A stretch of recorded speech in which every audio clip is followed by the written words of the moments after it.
అందరినీ పిలిచి ఆర్భాటంగా మీటింగ్ పెట్టి ప్రశాంత్ కిషోర్ హిందీ ఇంగ్లీష్ కలిపి మాట్లాడి ఎరగదీసిపోయాడు. ఓవరాల్గా మన పర్ఫార్మెన్స్ ఇది అంటూ రిపోర్టు ముందరేసి మర్దన చేసేశాడు.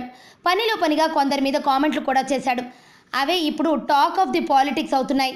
ఇంతకీ రోజాని ఏమన్నాడో తెలుసా? రాజకీయం అంటే మనం లాభపడుతూ ఎదుటి వాళ్ళకి నష్టం చేస్తూ జనం దృష్టిలో పడే ఆర్ట్. నువ్వు బేసిక్గా ఆర్టిస్టువే, కానీ ప్రొఫైల్ చూస్తే సినిమా పూర్తి రివర్స్లో ఆడుతోంది. నువ్వు మాట్లాడుతున్న కొద్దీ నష్టం నీకు, లాభం ఎదుటి వాళ్ళకి, చికాకు జనానికి కలుగుతోంది. అసలు సాడెస్ట్ పార్ట్ ఏంటంటే నేను ఇచ్చిన పాజిటివ్ 28లో నీ పేరు లేనేలేదు. మళ్ళీ ఆ రిపోర్ట్ ఏంటి అనుకుంటున్నారేమో, ఏమీ లేదు.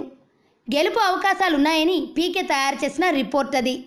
ఈ మాటలు వినేసరికి రోజా కళ్ళల్లో నీళ్లు తిరిగాయట. ఓడిపోతావు అన్నందుకు కాదు, అందరి ముందు ఆ మాట చెప్పినందుకు. మరి పీకే గాలి తీసేశాడు కదా, ఇక నుంచైనా మిడిసిపాటు తగ్గుతుందా, లేదంటే పవన్ పార్టీలోకి జంప్ కొట్టే ప్రయత్నాలు ముమ్మరం చేస్తుందా చూడాలి. ఆరోగ్యవంతమైన జీవితం కోసం మనం పాటించాలి కొన్ని నియమాలని. చిన్ని చిన్ని చిట్కాలతో చింతలేని జీవితాన్ని ఎలా గడపాలి అనే దానికి వీక్షిస్తూనే ఉండండి మన ఆరోగ్యం యూట్యూబ్ ఛానల్. మరిన్ని ఆరోగ్య సూత్రాలకు సబ్స్క్రైబ్ చేసుకోండి.